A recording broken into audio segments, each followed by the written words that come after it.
എടുത്ത് ഭയങ്കര ആ വേരിൻ്റെ ഒരിത് കാരണം ഇപ്പുറത്തോട്ട് കുഴിച്ച് അവിടെ വെച്ചിട്ടുണ്ടായിരുന്നു. പിന്നെ കുറച്ച് ചെടികളൊക്കെ വെട്ടിക്കളഞ്ഞെന്ന് വെച്ചാൽ കുറേ ഇലച്ചെടികൾ അത് മൊത്തം ഉറുമ്പായിരുന്നു കേട്ടോ. ഉറുമ്പ് കൂട് വെച്ചിട്ടുണ്ടായിരുന്നു. അപ്പോൾ അതെല്ലാം കുറേ അങ്ങ് വെട്ടിക്കളയുകയും പിന്നെ കാണാം എനിക്ക് അന്നേരം വെട്ടിക്കളഞ്ഞെന്ന് വെച്ചാൽ നമ്മുടെ ഇവിടെ കൊല ഉണ്ടല്ലോ, ആ കൊല പഴുത്തിട്ടുണ്ടായിരുന്നു. അപ്പോൾ ആ കൊല കണ്ട് 2 കാ പഴുത്ത് നിൽപ്പുണ്ടായിരുന്നു. അപ്പോൾ അത് വെട്ടേണ്ടേക്കാണ് ഞാനിത് എല്ലാം വെട്ടിക്കളഞ്ഞത്. പക്ഷേ അതിൻ്റെ അടുത്ത് നിൽക്കാൻ പറ്റത്തില്ല, മൊത്തം വിശറായിരുന്നു.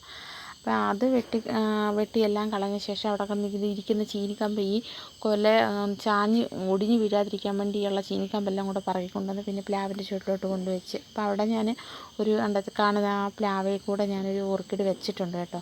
എന്നിട്ട് ഞാനിത് വെട്ടാനായിട്ട് നോക്കുകയാണ് കേട്ടോ. നമ്മളിപ്പോൾ ചായച്ചിട്ട് കുറേ അതിൻ്റെ ഈ നമ്മുടെ ഈ നമ്മുടെ വാഴക്കച്ചിയൊക്കെ കണ്ടിച്ച് കളഞ്ഞ ശേഷം ഞാൻ പിടിച്ച് വലിച്ച് മുന്നോട്ട് വലിക്കും തോറും അത് വരുന്നില്ല. പറയാൻ കാരണം വെച്ചാൽ ആ സൈഡിലൊന്ന് നമ്മൾ വെട്ടിയാലേ അത് മുന്നോട്ടൊന്ന് ഒടിഞ്ഞ് വരത്തുള്ളൂ. ഞാൻ പിന്നെ താഴെ ചുമടിൻ്റെ അടുത്ത് പോയി ഒന്ന് വാഴയുടെ ചുമട്ടിലൊന്ന് വെട്ടി കൊടുത്തപ്പോൾ ആ ചീനിക്കമ്പ് ഇരിക്കുന്നുണ്ട്, അതും പറ്റുന്നില്ല. അവിടെ ഒരു വിത്ത് നിൽപ്പുണ്ട്, അതുകൊണ്ടും പറ്റുന്നില്ല. എന്നിട്ട് ഞാൻ പിന്നെ ഒന്ന് അറുത്തിട്ട് ഞാനതൊന്ന് ചായച്ചിട്ട് ഞാൻ കത്താളിനത് വെട്ടി വെച്ച ശേഷം ഇപ്പോൾ ഈ പഴം എടുക്കണമെന്നുള്ള വിചാരത്തിലാണ് ഞാൻ നിൽക്കുന്നത്. എന്ന് വെച്ചാൽ അത് പന്നലായിട്ടില്ലെങ്കിൽ നമുക്ക് അതിനകത്ത് തന്നെ വെച്ചേക്കണ്ടല്ലോ എന്ന് വിചാരിച്ച് ഞാൻ അതെടുത്ത് കൊണ്ടുവന്ന് വെച്ചിട്ട് പിന്നെ അതിനകത്തിരുന്ന ആ ഒരു പഴം അന്നേരം എൻ്റെ മോൾക്ക് വേണ്ടെന്ന് പറഞ്ഞു, അവർക്കും വേണ്ട ഇളയവർക്കും വേണ്ടെന്ന് പറഞ്ഞു.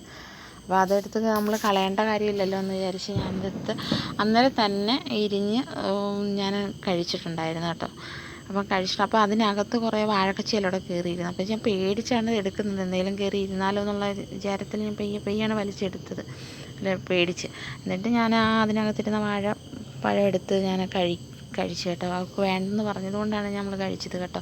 അപ്പോൾ അത്രയുള്ള വീഡിയോ. എൻ്റെ വീഡിയോ ഇഷ്ടപ്പെടുമെങ്കിൽ എല്ലാവരും ഒന്ന് സബ്സ്ക്രൈബ് ചെയ്യുക, ഒന്ന് ലൈക്ക് ചെയ്യുക, സപ്പോർട്ട് ചെയ്യുക, പറ്റുമെങ്കിൽ ഒന്ന് ഷെയർ ചെയ്യുക. ടാറ്റ.